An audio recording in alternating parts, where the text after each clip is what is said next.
कहते हैं साहब अध्यादेश की आवश्यकता क्यों थी। वैसे तो माननीय गृह मंत्री जी ने भी इस विषय को लोकसभा में बताया था। अभिषेक मनु सिंघवी जी ने कहा कि 19 तारीख को अध्यादेश क्यों आया।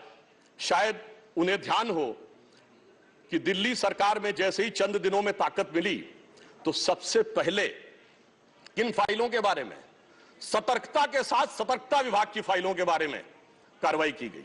मीडिया में प्राप्त समाचारों के अनुसार सतर्कता सचिव ने यह रिपोर्ट किया कि रात 9 बजे मंत्री के द्वारा उनको कॉल किया गया, सुबह 3 बजे तक वह कार्रवाई चलती रही, 76 से अधिक फाइलें मंगाई गईं और उन्होंने उपराज्यपाल महोदय को यह आशंका भी व्यक्त की कि उसमें कई ऐसी फाइलें थीं जो कि गोपनीय थीं और उसके अनुसार उन फाइलों में किसी भी प्रकार की छेड़छाड़ भी संभव है। अब मुझे बहुत आश्चर्य होता है कि दिल्ली में बाढ़ आई तो दिल्ली फ्लड कंट्रोल अथॉरिटी की बैठक तो 2 साल से नहीं हुई, मगर विजिलेंस की फाइलें ओवरनाइट सर्च की गई। तो मेरे विचार से, और ये सर 16 और 17 मई की रात का था, तो मानी हुई बात है जब ऐसी परिस्थिति नजर आएगी तो उसके 1-2 दिन के अंदर अध्यादेश की आवश्यकता महसूस होगी। यहां मैं एक और बात भी कहना चाहता हूं कि ब्यूरोक्रेसी पर नियंत्रण की बात आम आदमी पार्टी की सरकार के द्वारा की जाती है, तो ये लोग तो अपनी एक पैरेलल ब्यूरोक्रेसी भी बना चुके हैं, क्योंकि अनेक प्रकार के समाचार पत्रों में आया है कि कई ऐसे लोग जो कि आम आदमी पार्टी के पदाधिकारी हैं, वो सरकारी पदों पर भी विद्यमान हैं और सरकारी पदों पर रहते हुए सरकारी शक्तियों का भी उपयोग कर रहे हैं। वैसे ये लोग बहुत दावा करते हैं कि इन्होंने बहुत सारी चीजें फ्री दिया, कुछ 100 रुपए दिल्ली की जनता को कुछ मामलों में फ्री मिला और अपने लोगों को कई मौकों पे, कई जगहों पे, दर्जनों से ऐसे लोग हैं जिनको लाख लाख 1.5 लाख की तनख्वाहें मिली। और यदि आरोपों को देखा जाए तो करोड़ों रुपए के घोटालों के आरोप हैं। एक कहावत होती है, माले मुफ्त दिले बेरहम।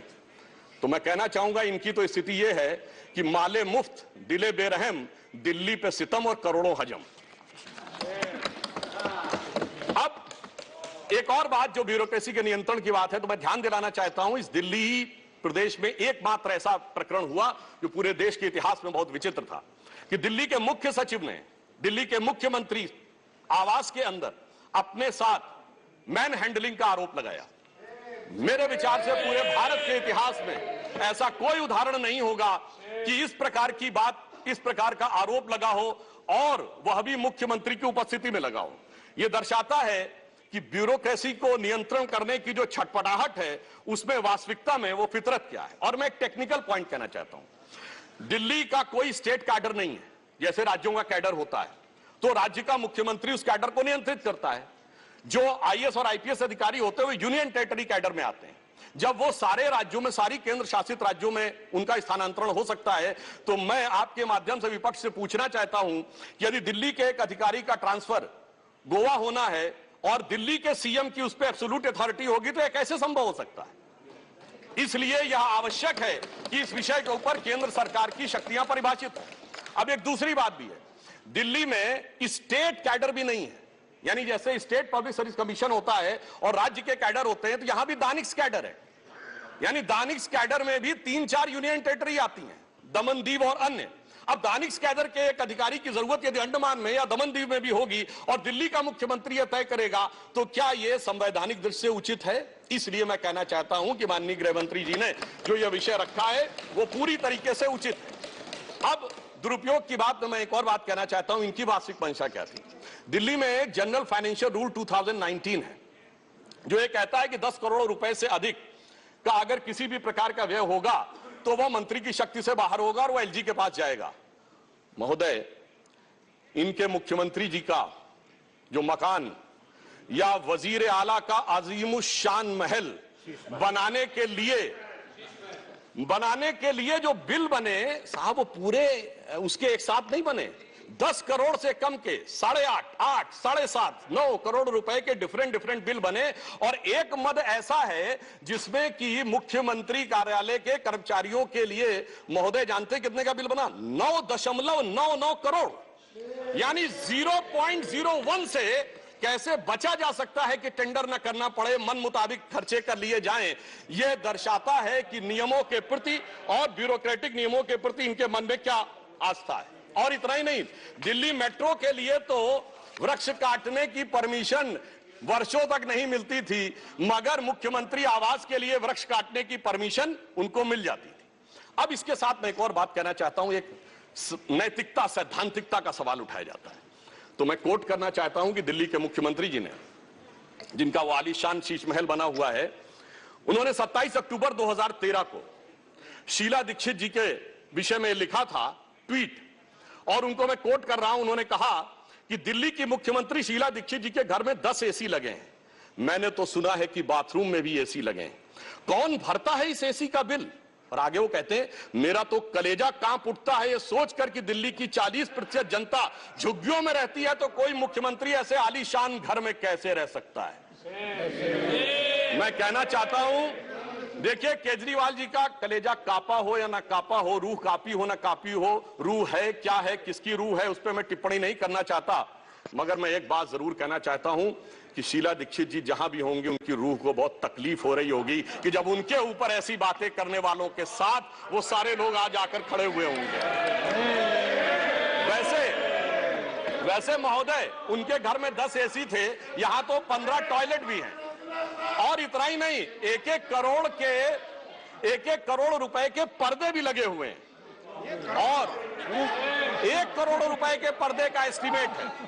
और इतना ही नहीं, अब सुनिए, उनके सामने एक दूसरी समस्या हो गई है कि अभी तक जो बातें चल रही थी, अब उनके सामने यह समस्या है कि उन चीजों को कैसे छुपाएं।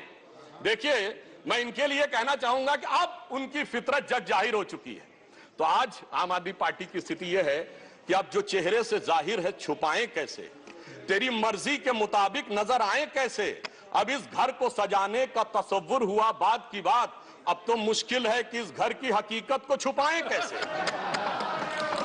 और यहां पर इसके बाद मैं कटाक्ष के बाद एक बात करुणा के साथ कहना चाहता हूं कि अन्ना हजारे के आंदोलन से निकली हुई वो पार्टी जो एक कमरे के मकान में रहते थे, और उससे निकली हुई पार्टियां सैकड़ों करोड़ के आलीशान मकान में रहती हैं, तो मैं कहना चाहता हूं कि दिल्ली की जनता और जिन जिन लोगों ने उस आंदोलन का समर्थन किया उनके ऊपर भी एक आघात है। और साथ ही साथ ये एक बात का और भी संकेत देता है, फूड फॉर थॉट है देश के लोगों के लिए, कि एक्सपेरिमेंटल पॉलिटिक्स कई बार बड़े विचित्र परिणाम भी देती है।